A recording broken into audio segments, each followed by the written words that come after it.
Muombaji lazima awe ameamua au amekubali kutoka moyoni. Siku hizi maombi mengi yanakosa kibali kwa sababu wengi wanaomba kwa kujilazimisha au kwa kulazimishwa au kwa kufurahisha. Namfurahisha kiongozi wangu, nafurahisha mchungaji wangu, nafurahisha sijui nani fulani. Maombi ya kiwango ni yale unaamua mwenyewe kutoka ndani, unakubali kutoka moyoni. Ni tangazo limetangazwa kwenye madhabahu, likubali kutoka moyoni. Umejipangia mwenyewe, nitafunga siku 2, nitafunga siku 3. Omba kutoka moyoni. Haleluya!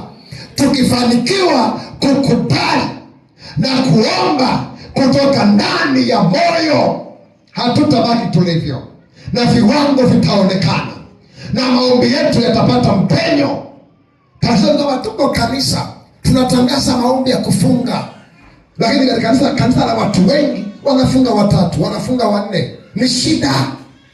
Ifike mahali kanisa la Mungu tubadilike. Amen. Ambaye jirani yako tubadilike kabisa. Usiseme wataomba akina fulani. No, kama ni tangazo limetangazwa madhabahuni, ujue linakuhusu. Kwa hivyo lazima uombe, lazima ufunge. Yesu alisema muwe na umoja. Kwa hata kwenye maombi lazima tuwe na umoja, tuamue kutoka ndani. Jamani, amina.